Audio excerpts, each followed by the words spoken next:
Welcome everyone. Today we have our another new episode. This episode is very important because we will discuss on digital enterprise.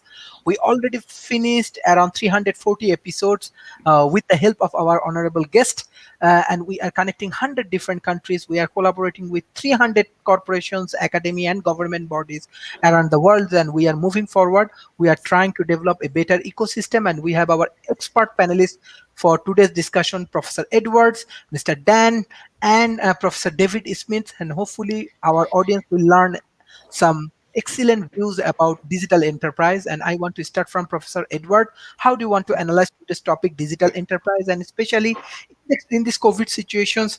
Actually, like every organization, they are running to develop their ecosystem. How we can improve our digital activities and digital infrastructure? What your guideline and how we can uh, analyze this topic?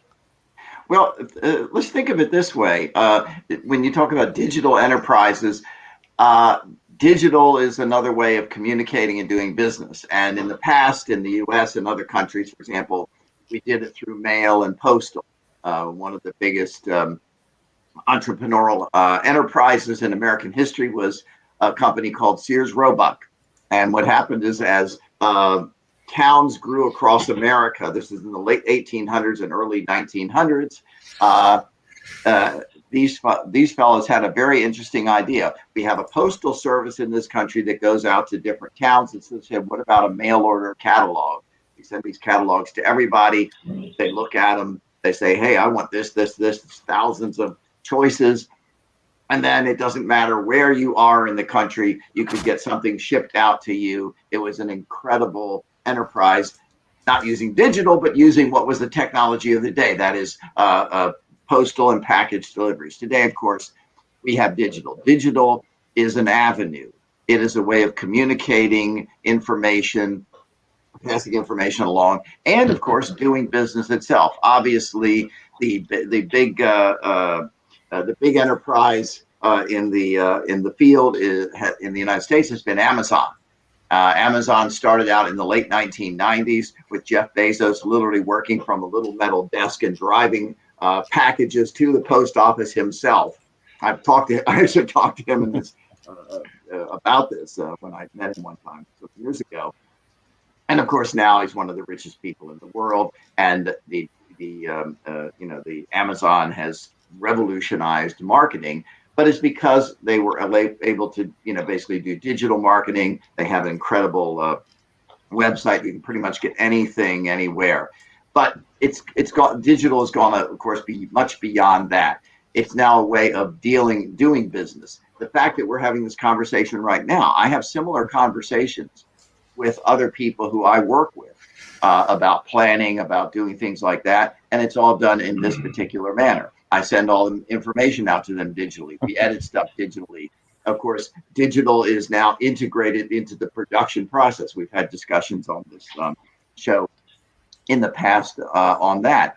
And so what I'd say to especially young people in the Asia Pacific area listening to your broadcasts is that this is the wave of the future, but as we are often reminded, it is a tool.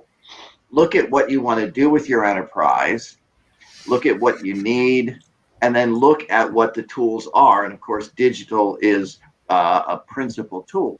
So, there's the old saying, if you have a hammer, everything looks like a nail, even though it isn't a nail.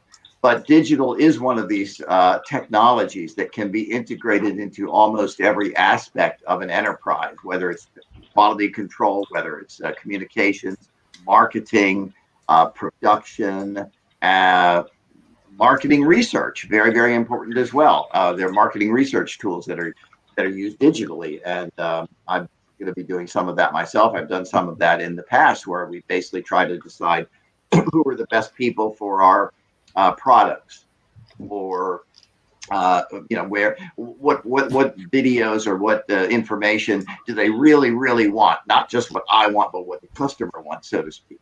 So digital marketing is another very important area. So that kind of frames the issue, and I'm looking forward to my colleagues' comments here as well. Thank you. Thank you. This is an excellent discussion. I just want to add one point. Professor Edward, Mr. Dan, Professor David Smith, Professor Donald, already we declared our board of advisors. So all of them will be a World Talent Economy Forum board of advisors. In Asia Pacific, we have many problems, many challenges, and I'm sure they are highly capable to handle many complex problems. Their experience is priceless. So the audience, those who observing our show, if you have any kind of challenges, any kind of issues, I'm sure you can communicate with World Talent Economy Forum and our expert panelists. They will solve the problem. They have a lot of solutions. This is the way we are actually trying to develop a better ecosystem in developing countries. So I want to welcome, because already we declared about Professor Edward, Professor David Smith, Professor Donalds. They already joined in our board of advisor. I just want to welcome Mr. Dan to our board of advisors. He's a new member for us. He's very positive, very enthusiastic about the new journey. So hopefully, even personally, me and my team, we are very open for learning in any points. Our like board of advisor, like our mentors, they can guide us, they can give us new strategy. Definitely we will implement it. One thing I just want to ensure that even in India, in only India, like Pune and other area, we are trying to reach around 1 million students with digital dana projects.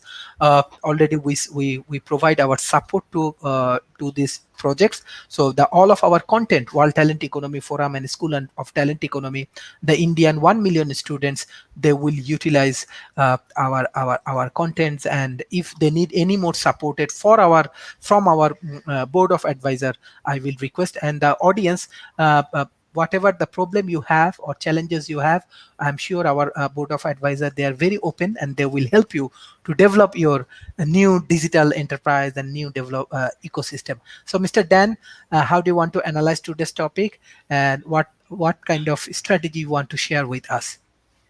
Well, first, I want to, from the first world to the developing world, I want to say we support you, we welcome you. We realize that you are the human resource is the greatest resource of any resource, and that's what transhumanists believe. And I'm running for local office on the Transhumanist Party platform, and I want to say that the digital world gives us the potential to make the human resource a multiplier. Tools multiply human labor.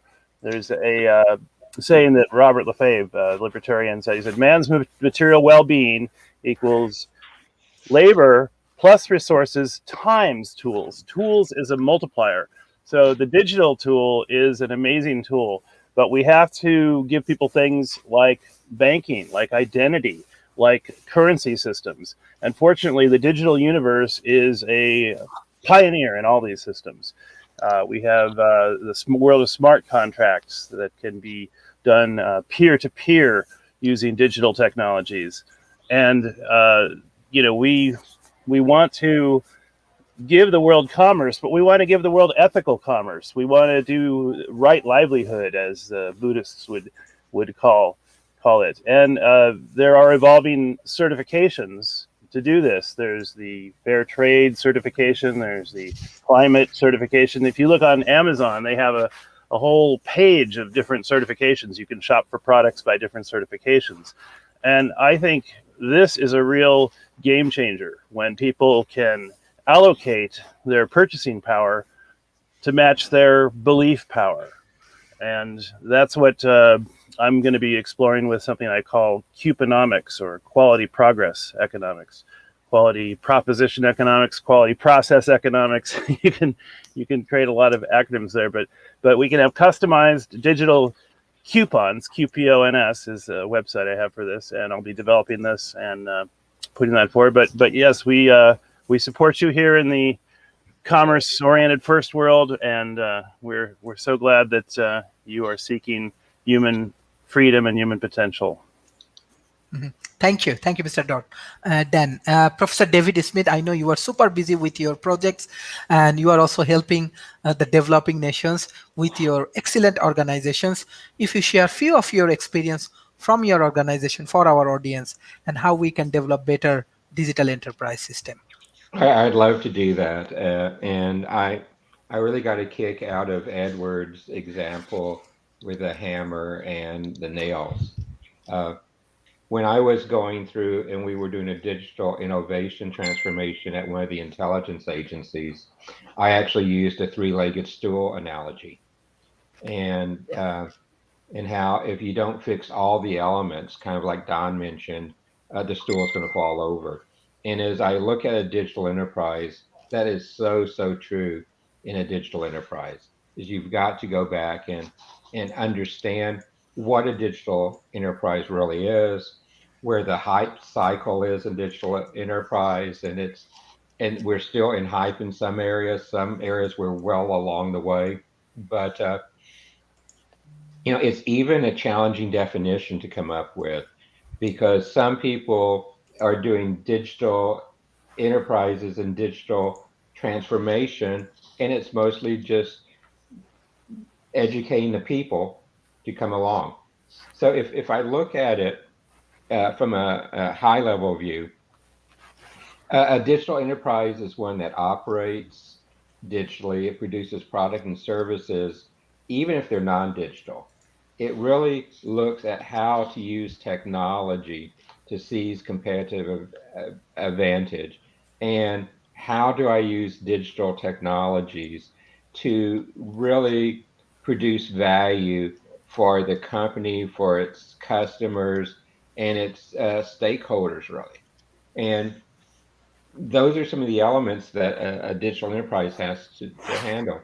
And yes, technology is at the core, and you have to leverage technology because it's becoming really a driver of most business functions and most business processes. This week I was on tribal lands here in the United States in South Dakota. And this is going to sound like a weird point, but tribal lands are separate sovereign nations inside the United States. And in some ways, they're equal to third world nations as you go and look at them and through them. And we're bringing a very interesting mesh internet project to them with all types of elements like telehealth, telemedicine, open banking, a wide range of other services in there too, even setting them up with their own digital currency. And that is a transformation. So it was really interesting before the tribal councils, Sharif, with sitting down with them, who most of them barely understand what the internet is. Thank you. And explaining these things. And that's how digital transformation is going to be for many, many, many of the enterprises. And sorry I interrupted you. Go ahead, Sharif. Thank you, Professor David Smith. Professor Donald, how do you want to analyze? Here, it's easier if I unmute. You can hear me better. Yes. It always works better. It definitely does. I read a book once that I thought was wonderful. It's called The Victorian Internet, and it was about the telegraph and how the telegraph completely revolutionized all kinds of things, including commerce. Keynes, the great economist, would sit every morning. He would spend half an hour in bed before he got out of bed. He had his tray. After he ate breakfast, he would clear the tray and he would do business, and he would send telegrams and so on like that. And then he'd clear it, and he made this is when Britain, basically, the sun never set on the British Empire, and he would move goods from here to there, and he made a fortune doing that. So the digital enterprises have been around for a while, at least in that sense. Actually, telegraph is analog, but still. In the developing world, I have a program that I use called EndNote, and EndNote integrates with Word and other word processing type programs to allow me to put footnotes in my and endnotes in my papers that I'm writing for journals and things like that. And I had basically a problem where my hard drive crashed and I lost the license key for it. So I called them up, and guess where the person who answered the phone was? Malaysia. She was just as nice as all get out too. She was absolutely wonderful tech support person. And so it really hit me as an interesting thing about digital enterprises, because when you start thinking about it and you start thinking about the idea of an ecosystem, what could happen to make something like that happen? That's a good business. I mean, it's certainly a good business in India. But we get a lot of complaints about the tech support from India because the accents are so thick that people a lot of times can't understand them. So there's a lot of complaints about getting Indian tech support and not being able to understand them. So it seems like a good ecosystem would have some sort of education where the people who were doing the tech support were trained in English well enough that they could actually be understood. That's certainly the case in Malaysia. She was completely easy to understand. So I'm making that as an analogy because it seems to me that whatever enterprise that you're trying to do, as you're doing it in the developing world, it seems that that there's a food chain in business. Like, one of the things that's great about Silicon Valley is that we've got Intel and Google and all these different kinds of places. And then there's the companies that service them, that sell stuff to them. So for instance, I work for a company called NetApp, and NetApp really didn't sell anything that was useful in and of itself. That sold very sophisticated storage devices that didn't fail. I mean, you couldn't lose data from them. They were very had a lot of redundancy. But who needs something like that unless it's integrated with something? So banks used it, Google used it, Facebook used it. I mean, various kinds of companies used it. It's part of a food chain. Something like Seagate doesn't really have anything that's useful unless it's integrated into other computers.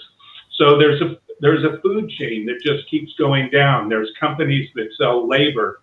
There's job shops that rent programmers to companies. There's a huge food chain, and so in that kind of, what I'm saying is that tech support people are part of that food chain that depends on the larger companies to be able to basically have something to sell. And so it seems to me that as parts of the developing world can get to be part of that food chain, people even at a fairly low investment level can get to be part of that food chain. I was an independent contractor for years and years and years, and I was part of that food chain. I would get contracted by bigger companies, and I would make a good living writing programs for Hewlett Packard or whoever. And I think that that's one of the wonderful things about digital enterprises is that people can become part of that food chain all over the world. It's getting very, very common now for people to live in Thailand and become tech writers for large companies. So part of the key to that is to be able to have some sort of if you talk about what sort of a environment or ecosystem, is to have some sort of educational component so that the people can have the skills that they need to be able to become part of that food chain. So I think that's one piece of digital enterprise that is something that can be worked on a personal level, and also on a level of a company, of a state and an organization level. And so that's something that I want to suggest. Thank you. Thank you. We have our new panelist, Mr. Harris. We are discussing on digital enterprise. So how do you want to analyze today's topic, digital enterprise? Yeah. I mean, it's a wide range and there's a lot of different facets when you talk about digital enterprise. I mean, there's cryptocurrency, which is a booming market. It's like where Amazon was 20 years ago, but there's a lot of potential, different uses. We have artificial intelligence, which I believe is going to take a lot of these jobs, like you mentioned, as far as customer service, calling into a line, when you can have AI that might be able to get directly to the issue or be able to analyze the technological issues. Let's say I have issues with my internet. I could call and the AI could verify what the issue is on the network and then come back to me with a solution and what that solution is, instead of me having somebody come to my house and fix things and be here 3 or 4 times trying to get the internet right because they're trying to play and test all the wires. The AI would be able to do all that. There's a lot of different things. Also, it's interesting to look at the future of the digital enterprise. I just got done. I don't know if you guys have read Samsung's white papers on 6G, where they're talking about holographic technology and creating a digital clone of our world, where they want to make a digital version of everything on our planet. And this would help us simulate different things and different, maybe with global warming. If you believe in such a thing, they could put in some kind of algorithm of what change we could do and what kind of impact it would have on our world. And they could simulate that and see what the future might hold. There's a lot of different things that are coming across the board, and we could basically touch on so many of them. There's in entertainment, we have esports, where I never thought I'd be watching ESPN and watching 2 kids play video games, but I guess I watch grown-ups play games already in football. So what's the difference instead of watching 2 kids play the game via internet? So I think there's a lot of opportunity here as well to benefit humanity with digital enterprise. I think it gives the common person like me or you the ability to start a new company using digital assets, which are a lot more affordable in a lot of ways. Of course, programming is a thing that is expensive. However, there's a lot of templates that are coming out where you can brand your business. Look at the digital assets of the internet, such as WordPress. Who would have thought that we'd gone away from Flash and macro media and all these things and gone to WordPress, where anyone can design a website and we really don't need that programming aspect. So I think there's a lot of opportunities down the road for digital assets. I think that blockchain and cryptocurrency will have a pivotal role in the Internet 2.0 whenever that comes out, as far as tracking and verifying, as well as in voting. I think blockchain voting and ranked choice voting is an option where digital assets could replace our voting structure and give it a lot more credibility and verification, so we don't have all these questionable antics going around with counting paper ballots. So there's a lot of opportunity here and a lot of different things we can get into. And I want to thank you guys all for allowing me to come on the panel and talk about some of these things, because a lot of them are very interesting and some of them deal with VR, AR, XR is the new thing. The combination of VR and AR and beaming into this new Samsung digital world where we can go and have our Sims like reality. So, Excellent. Excellent. Professor Edward, one thing I just want to, because there are many interesting points actually already we bring in one tables, AI, blockchain technologies, and many digital asset we are discussing right now. Policy development is a very important thing, especially developing nations. We are observing, let's say, like Alibaba, they are playing a very good roles in in Asia Pacific, or Lazada in Malaysia, they are playing a very good roles. Even Amazon, definitely they are one of the biggest company around the world. But when like different company like e-commerce company, they are operating in developing nations, I think in terms of ethical point of views and other thing, I can share one of the case like eValley. eValley is one of the digital platforms for e-commerce, but somehow they cannot provide their service properly, and there are business wise there are a lot of problem, because from the developing nation we do not find a good policy for this e-commerce site, and that is the one of the major challenges right now. Yes, many multinational companies, they are moving, they are just growing their business, but in a one point, that government has needs some control, or example, people need some safety and security. So how we can develop better like policy for this digital enterprise in developing nations? Yeah.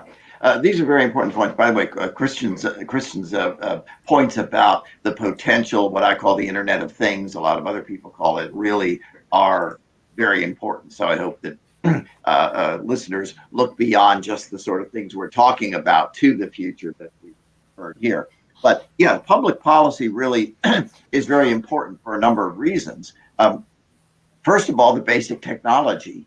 I've said in previous broadcasts that in this country, for example, to really grow digital commerce and every other form of commerce, we really need fast connections, and especially if we're going to get into holographic, marketing, interactions, and that sort of thing. And right now, we have three competing technologies in this country. We have fiber optics, which are very good for, large concentrations of people in cities, for example, and the like. We have towers. We have 5G towers, for example, which is a little bit better for people who are more spread out. And of course, we have Elon Musk's Starlink, which is even better for once it gets up for people in more rural areas. One of the problems we have in this country, for example, is the administration is pushing billions and billions of dollars into fiber optics, which might be good for some areas, but really isn't very good for other areas. And in fact, it's going to drive up costs and not actually help it. It could even hinder because it drives out competing technologies. So the one thing I would say to your to the listeners and to the policymakers in the Asia Pacific area is to take a look at these things and whenever possible allow for the competing technologies to work, to see which ones are going to be best for what businesses in fact want. Security is another issue that you mentioned that's really very important. One of the things we've seen in this country, for example, in the last couple of months is hackers hijacking city or government enterprises or activities and infrastructure that really pose an existential threat. If you can imagine hackers basically suddenly controlling the electric grid or the water or whatever, these are incredibly serious and dangerous threats. I mean, these are warlike threats, and so security is very important. And then the third thing that you mentioned is kind of the ethical standards of companies. Now, I'm very libertarian or liberal in the global sense, meaning that I tend to say let companies compete, and the ones that do the best and treat their employees best and so forth are going to be the ones that ultimately win out. But I would say that these are important issues that should be discussed, and that's why keeping an open system is very, very important. I know a little bit about, and one other thing I'll mention, a fourth thing, because I've looked at some of these issues in India. And for example, you might remember, 20 or 30 years ago, the terrible situation in Bhopal, where you had a chemical plant that had an accident and thousands of people died because of the release of toxic chemicals. It was a real human tragedy. And there was a lot of blame on the foreign company that put up that plant. But then a lot of the investigations that this didn't get as much publicity looked at local inspectors or local governments that basically said, well, no, we would rather you not push this particular safety measure because we think it might, you might not have as many employees or you might have problems. So it was actually some corrupt government officials who were bypassing standards or saying, no, we want you to do it this way. We think this is the better way. And so you have to be careful about that. Integrity in government is really important. And especially when you're dealing with foreign companies coming into places like India, Bangladesh, and the like. So I'd say that's the other thing to keep an eye on, is to make sure that anyone listening to the Asia Pacific area if you're a government official and you really want in the long term your country to prosper, integrity is incredibly, incredibly important. That's one of the reasons why a lot of companies don't go into certain places. They only go in with the idea, well, I can get a profit out of it quickly and then get out of there before my company is seized, or they force so many bribes on me that I can't afford it and all. If you have integrity, if the government officials have integrity and they're honest and they're open and they're transparent, that's really, really going to help your country, both with domestic enterprises as well as foreign companies that come in and try to set up operations and do it in what I would call an ethical manner. Thank you. Thank you.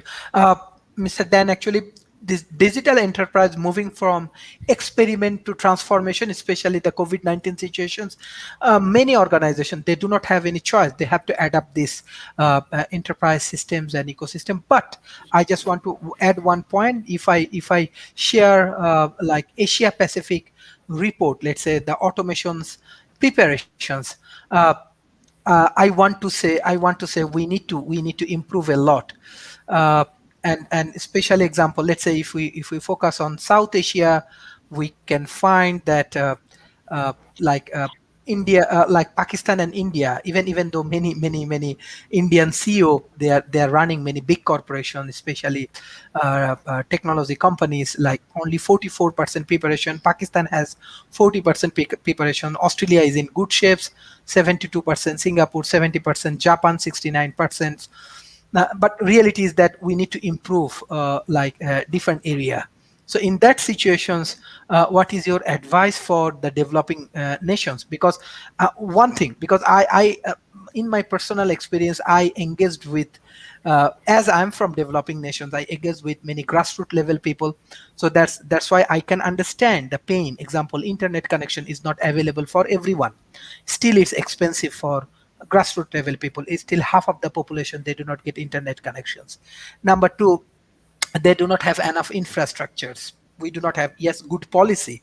And yes, I'm very honest with you, when big companies goes like to the developing nations, yes, they are working hard, they're integrating with the system, but trust me, millions people actually untrust, and they do not have a collaborations with this ecosystem properly. This is my personal opinion and personal experience. On the other hand, yes, we do not have good policy, what Professor Edward said.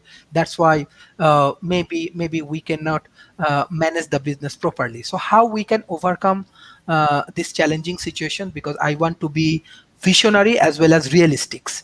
So like if we cannot cover 50%, 60%, 70% of your populations, for me, it's not helpful. So how we can make this digital enterprise more helpful for these grassroots level people? Even if you can see the World Economic Forum information. Yeah, great setup of the question there. Something that keeps occurring to me is that right now only 2/3 of the world is essentially the free world. I mean, we have 1/3 of the world, mostly led by China, that's trying to say, hey, look, democracy has failed. You got to become autocratic. We got to have a social credit state that everyone is being, locked down and surveilled. And really, the battle of ideologies is on to prove that open societies work. And everyone who spends money in the digital economy is a warrior in this fight. I don't want to sound, really dramatic, but it is a life and death struggle for civilization and open societies. And when you buy something, think about who made it. Was it made by free people? Was it made by slaves, that were basically had no choice or no human rights? I heard an interesting statistic. The average meal that an American eats travels 1,500 miles to get to their plate.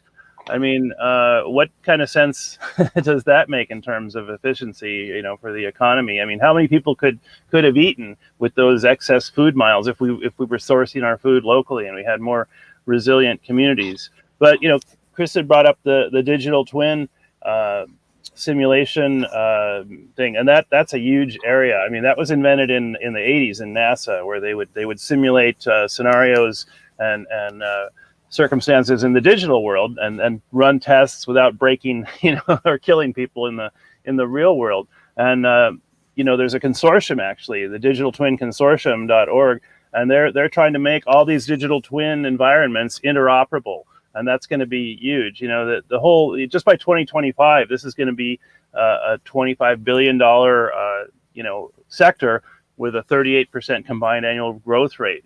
So really, to make this happen, people have to have secure, systems of communication and digital privacy.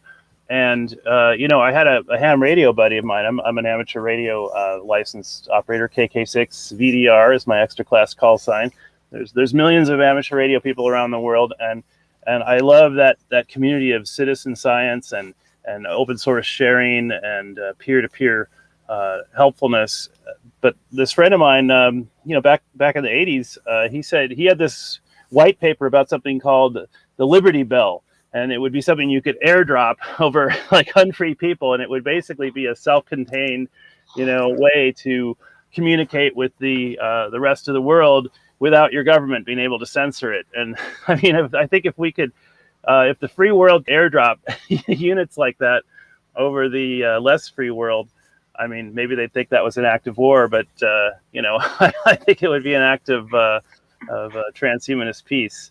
Hey, Dan, if I could inject something here, because I was working in the late 80s and early 90s on transformation of communist countries. And one of the things that some of us did was to get in or smuggle in copy machines into the Soviet Union, just simple copy machines so that information could be reproduced. That I was like on the ground working with the people who were actually doing that. So that's a great point. And every copy machine had to be registered with the state, in the Soviet Union. Even during the Solidarność uprising in Poland, the government locked down on backpacks, on writing paper, typewriters. I mean, this is what authoritarian control freaks do.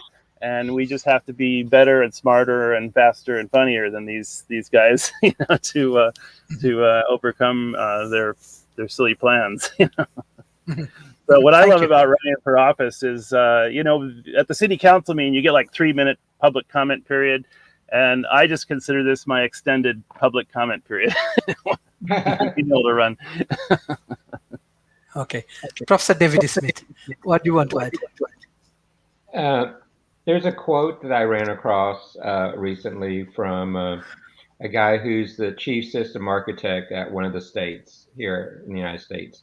And he said, "I see a digital enterprise as an automated, dynamic, flexible learning organization that can leverage technology to quickly gather information, identify opportunities and challenges efficiently to serve its customer, employees, partners, stakeholders, and adapt to market change." I'm going to put that in the chat.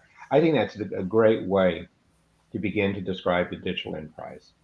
And the fact that it really has these components, like we said earlier, with the different stools, with the people, with the technology, with the ability to learn. So the academic component, the learning component we often talk about.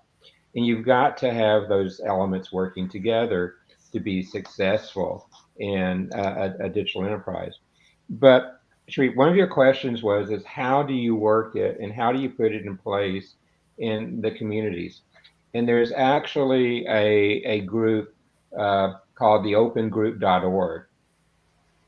And they have come up with principles for open digital strategies that I thought were really good. And they actually, in their materials and things, they have architects and standards and certifications around it. And this is one of the ways to begin to look at it, because you've got to be able to say that I'm agile as I'm doing. That's one of the tenets of a digital enterprise. I've got to have a way to be self-supporting to the market. Bricks and mortar versus digital are very different in how they have to be seen by the market, how they have to be self-supported in the market. And the way they scale is totally, totally different. And those are some of the huge important changes with this. The other thing is you look at the Sharif is if I am a regulator, you want to go and do the same type of partnerships that we've talked about and others on this.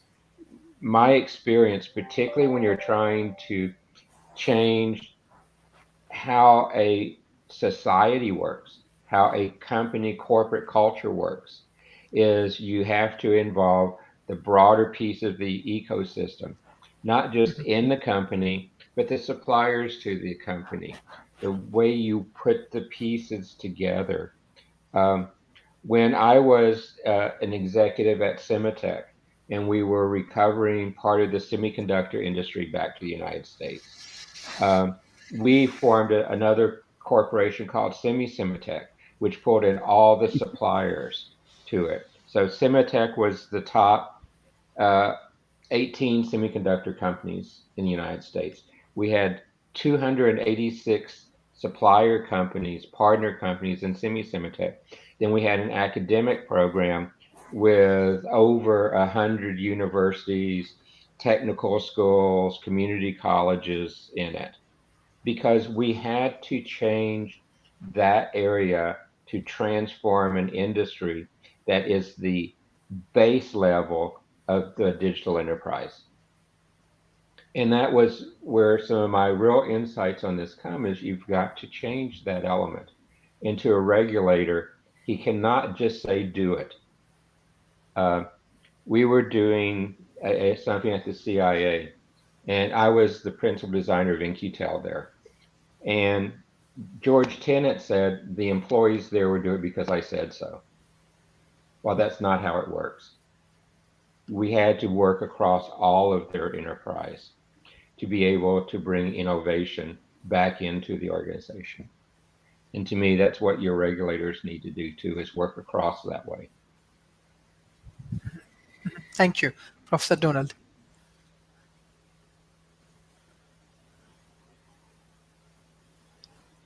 Well, I kind of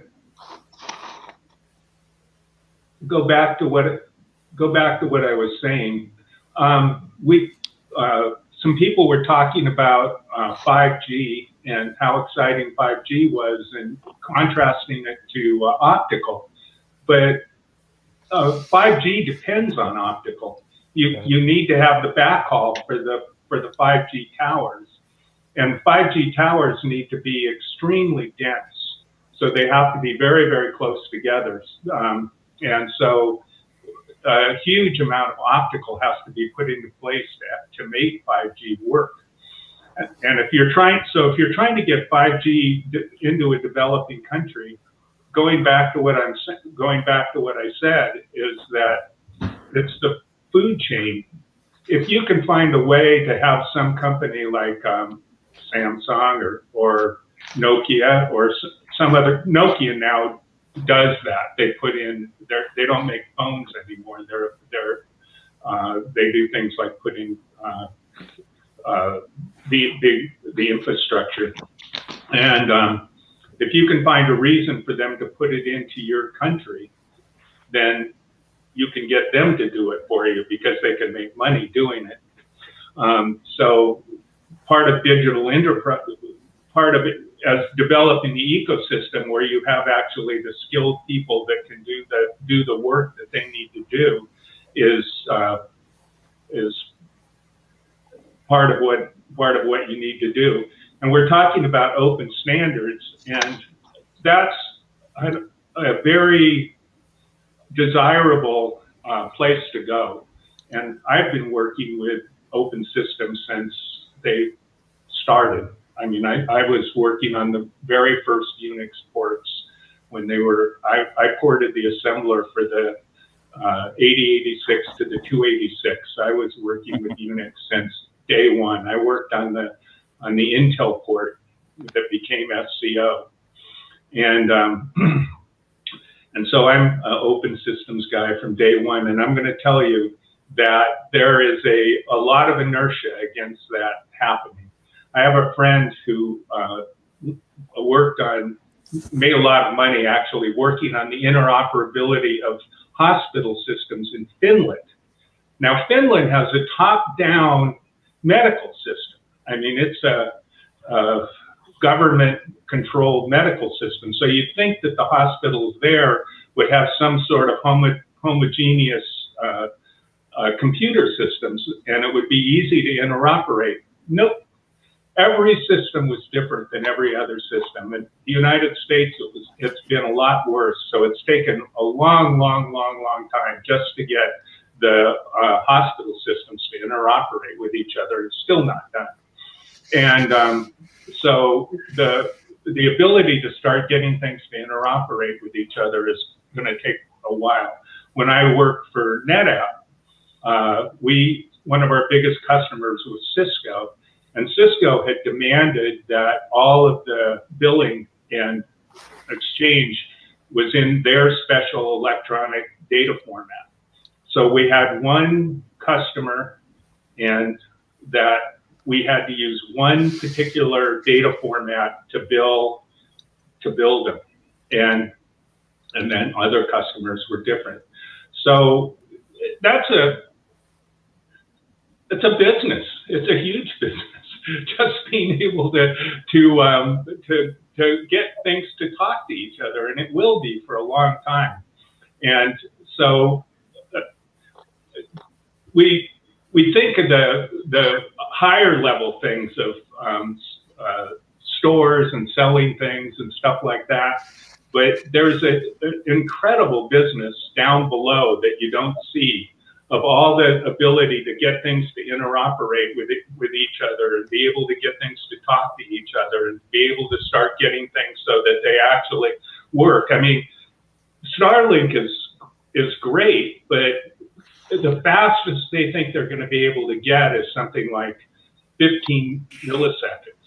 I mean, the ping, and on your home it's 2 milliseconds. And with 5G, it should be 1 millisecond. So you're never going to get 5G through Starlink. It's not going to happen. And so you're not going to be able to. So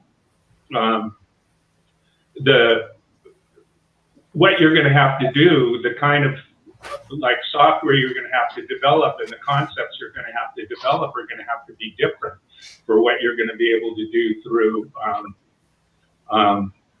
the slower connections that you're going to have through Starlink. So all of those things provide opportunities to be at a lower level, at a lower conceptual level. I also want to address something that Edward said. And there's a wonderful book that just came out called The Great Reversal by an economist at MIT. His last name is Philippon.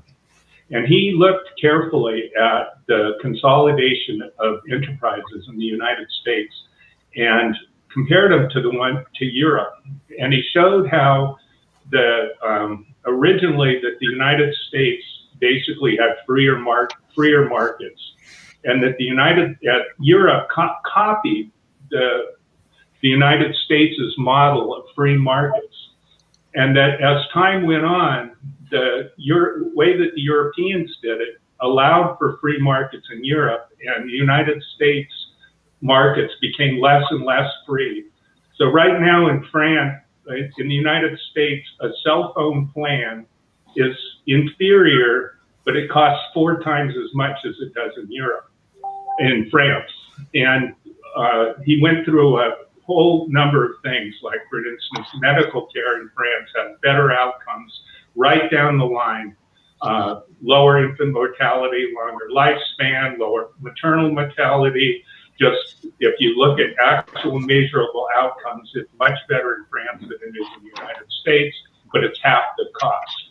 And so the idea that governments can actually regulate antitrust and make it's measurably an important thing to do. So the governments do have a role in managing competition and making sure that there can be competition. There's an idea that just the market will kind of make it all right, but it doesn't seem to actually be happening. So. By the way, I'd just add real quick that the point with the American system, especially in healthcare, was one of my areas of expertise, is that it's in a sense the worst of all possible worlds. Mhm. It's very regulated at many levels, especially with Medicaid and Medicare, and it really combines the worst of all possible worlds. Nobody can sort out how things are costed, for example, for pharmaceuticals and things like that. So, I don't. The American system is anything but a free enterprise system. Same thing in a lot of education. So your point is well taken in terms of what other countries do, but I think we need to do a lot of sorting out there. But Edward, even with a government mandated standard like FHIR, fast healthcare and affordable resources, it's still not being followed. So how can we get the interoperability when it's ignored? Thank you, Mr. Harris. There was a lot of topics covered here, and one of them that you guys mentioned, and we'll cover a couple of these, was bringing internet to third world countries. And I think there's a benefit and an alarming factor of growing millionaires and billionaires who want to build their own corporatist cities. We're seeing this in Nevada. Nevada, they want to build a corporatist city where they have their own police and their own government and offer housing for the people that work for this. They have Toyota Town, things like that. And we need to be understanding that these sound like great things. Building a smart city with internet up from the bottom can be very beneficial for the communities that don't have the ability to have internet and put the infrastructure in for themselves. But at the same time, we need to be conscious that these people that are coming in maybe are building your own prison per se, because you might not own anything in that city. They may have all the businesses, they may own all the property, and you just get to live there. But they may provide it, and this is a real thing that we're starting to see across the not just across the world through Foxconn and things like that. Here in Wisconsin, we have Foxconn where they have the same system. They bought up tons of land, they built their own housing, they built their own stores. They're all gated communities, and you can come and go. But the question is who really runs those communities? Who's in charge there if they have their own police force and their own jails? So that's a pretty neat idea. At the same time, we need to make sure that people maintain the power. And that's another thing with the education system. Yeah, it's great to teach these new technologies. At the same time, we don't want to take away the free thought option because, when we saw the Rockefellers really much so invest in the American education, did a lot of things to boom for the whole industrial age of the United States. But at the same time, it didn't focus on critical thinking and how to think for yourself. We made our children drones. So we got all these different things and pros and cons that we're looking at with these subjects, and we need to look at them very carefully and how they impact us, because a lot of times there's a juicy worm at the end of that hook. So those are just a couple of the subjects you guys were talking about. It's really interesting to hear what you guys have to say as far as what the future may hold, how we get internet to these third world countries, because I guess that's the goal. In Samsung's white papers, they suggest 6G will solve this, that there'll be no place you can hide from the internet. The internet would be there. And it's a wonderful thought to be able to get everything on there. But at the same time, we need to be weary about solutions we have to a lot of the problems. For example, you guys mentioned in the future with smart grids and smart systems, someone could hack a grid or self-driving car and drive it off a cliff, or they could literally cause the street lights to go crazy, shut off your electricity.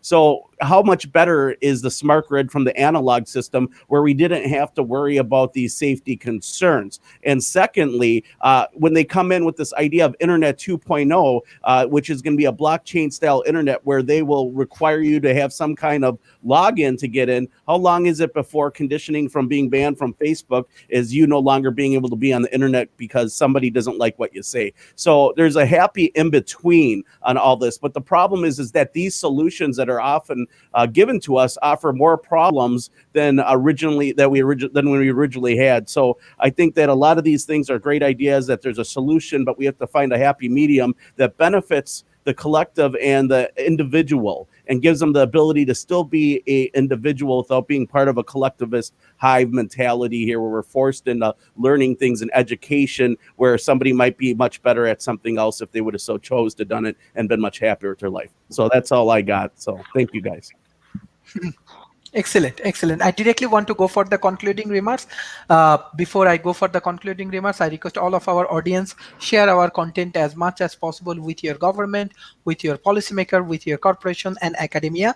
But World Talent Economy Forum with our School of Talent Economy, with our academy, we are engaging with India, we are engaging with Thailand governments, we are engaging with Bangladesh government, Pakistan's, and different area we are trying to contribute.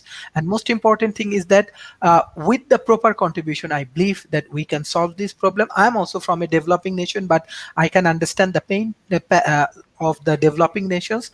Especially, they have many talented, but we need to utilize these talent people. That's why we develop World Talent Economy Forum. Talent is everywhere. We need to connect the talents, and most important thing is that we need right kind of mentors. So you people are the mentors. You people are the hero for our audience, our student, our youth communities. Yes, they have many challenges, but with the help of developed nations and collaborations of the developed and developing nations, maybe we can solve many problems. But one thing I want to ensure, you will get all of the transparent ecosystem from World Talent Economy Forum. So all of your collaboration will change millions of people life. That is our commitment. So I directly want to go for the concluding remarks for today. I want to start from Professor Edwards, then Mr.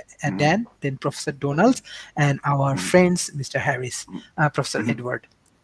Well, yeah, this has of course been a fascinating discussion, and I'll make and it's kind of gone wide of the discussion of just digital.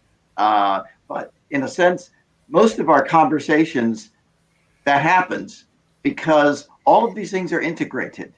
When we talk about digital, for example, and earlier on in this discussion, we talked about how it's going to disrupt labor markets, which of course has been happening since technology was being introduced back several hundred years ago during the Industrial Revolution.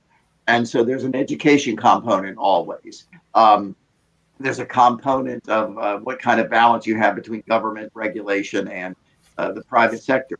All of these things work together. And so that's one of the things I like about this this discussion and others, is that there's a synergy between the topics. Kristen talked about the happy medium between experimental cities, which I'm very big on, by the way, and having a free society. By the way, a lot of experimental cities, frankly, are pretty stupid, and I wouldn't want to live in them. I live in a community that has a homeowners association, and it works pretty well. But a lot of the people who want to be on the council basically are control freaks, and their kind of thing is to tell us what kind of tours we have and things like that. So, but the idea is that I can move if I want to. But I take Kristen's point also about we don't want to have a system in which, for example, I'm completely censored because of my beliefs, because we have these systems where, I can't literally get out of them. But the point is, I'll just conclude by saying this has been a great discussion.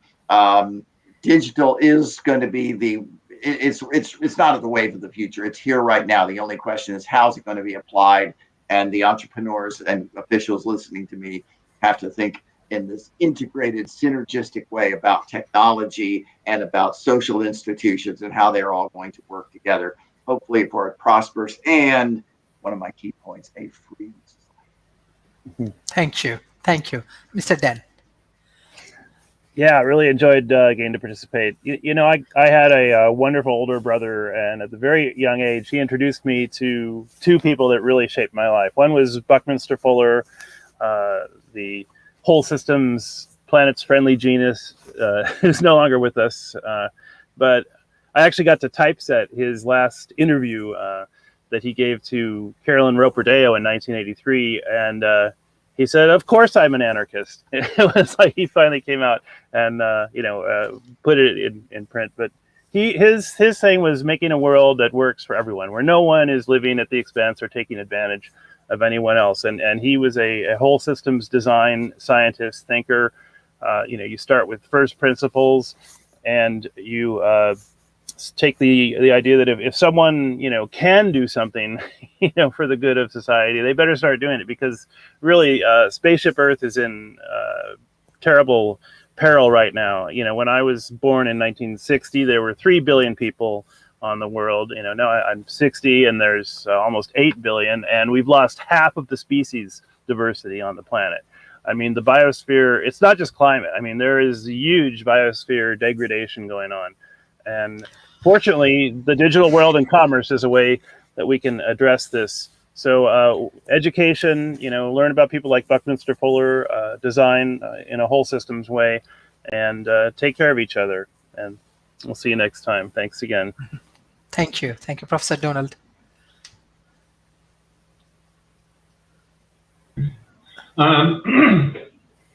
Well, I want to echo that we already are in a digital world, and as I pointed out, the Victorian internet, we've been going this way for quite a while. From the difference between analog telephones to VoIP telephones didn't really make a difference to most of us, except I stopped using telephones. I hardly ever call anybody by voice anymore. But except you, Sharif, you and I talk by telephone. It's what I think that we're just coming. I just want to reiterate what I said before, is that I'm thinking a lot about the developing world, because that's who a lot of our customers, a lot of the people that are listening to us. And as I was saying before, it's a food chain. So for entrepreneurs and governments and everybody in the developing world, becoming part of the food chain, so that you can attract and become part of the basically getting money from the places that have money and bringing the money to where you are. And that requires stability, requires the ability to train people and have people that are able to do the jobs and the work that's necessary to support the businesses that are going to need your work. And I really do agree with the idea that you don't want to just have drones. I mean, the United States, for all its whatever, most people in the United States are serfs. They simply don't make enough money to do anything except work. And sadly, I mean, the United States has fairly high poverty. It's basically not an ideal situation right now, but and that's not kind of what you want to have. I mean, some 30% of the people in this country don't want to get vaccinated. They're 25% because they're so ignorant that they don't understand what vaccinations actually are, and it's not a desirable place to model. But you can look at countries like the Nordic countries that have actually gone beyond that. So they manage the corporations, and they manage the health and the well-being of the people. And they're free. They're totally free countries. They're actually freer than the United States. They have higher social mobility. A person that's born in a low social class, low financial class, has a greater chance of becoming wealthy and going into higher economic strata than they do in the United States. The United States has low social mobility, but the Nordic countries have high social mobility. That applies, I feel that applies to the digital economy, because when you're creating the infrastructure and the education that allows you to become part of the global economy and have the ability to service the companies and the areas that have the money and get the money to where you are, whether you're a small entrepreneur or a large organization, you need to be able to really think about not just the money, but the quality of life that you're creating for the people in your country. And that's. Thank you, Mr. Harris. Yeah, I'm a big believer of individual liberties, and I believe that you should listen to everyone, question everything, and don't believe unless you can prove with your own two hands. And that's a scientific method. I've always been a big person to look at all aspects and understand that scientific consensus is trust in people and not trust in science. So it's always a good understanding to look at everything and take in experts' opinions and make decisions. I think the ultimate freedom is question that everyone has to ask at the end of the day is who owns you, who owns your body, and what do you get? Do you get to choose what goes in it or not? So I think that people should make good health decisions for themselves. I think it's important that we listen to the experts, but at the same time, at the end of the day, it comes down to you whether or not you want to have that type of lifestyle. As far as digital age, we are in the digital age. I think that we are slowly getting into this transhumanist era. I think it won't be long till we start seeing more of this life extension, digital variations of it. Obviously, when they're talking about making digital replicas of our world, we see the Neuralink and brain computer interfaces, brain cloud interfaces, nano dust particles, all this stuff. It's not a question of whether or not it's going to happen. It's already here. And the question is how are we going to steer the ship? Because it's a wild ship. The winds are crazy, and we need to figure out how are we going to keep things under control. It's the wild, wild west right now in the digital age. And free markets do work best. I think the internet proved that until the incredible large censorship. I could get everything cheaper because of the internet. I can complain on a website and they call me instead of going into Walmart and having to deal with an angry manager. There's just a lot of wonderful benefits of the internet and the free market system. And, I think that we need to be understanding that not everyone agrees and not everyone believes the same things, and respect people's opinions, regardless if they're in line with our own or not. So you guys, it's like I said, question everything, listen to everyone, and don't believe it unless you can prove it with your own two hands. So. Thank you. This is excellent discussions. Thank you everyone for joining today's sessions. So every Monday to Friday we have this kind of roundtable discussion. We believe in open dialogue. The more we go for open dialogue, we go for we can learn each other's, we can understand each other's, we can grow our better ecosystem. So this is the way we are developing, and we are trying to develop a better example for the developing nation, especially for the youth communities, because you have huge experience. So when you become the example for them, so they can follow you, they can get mentorship from you, and these are the way we can develop our ecosystem. Thank you, Professor Edward, Professor Donald, Thanks. Mr. Dan, and Mr. Harris for your support for World Talent Economy Forum. Bye-bye and take care. Bye all. Bye. Bye.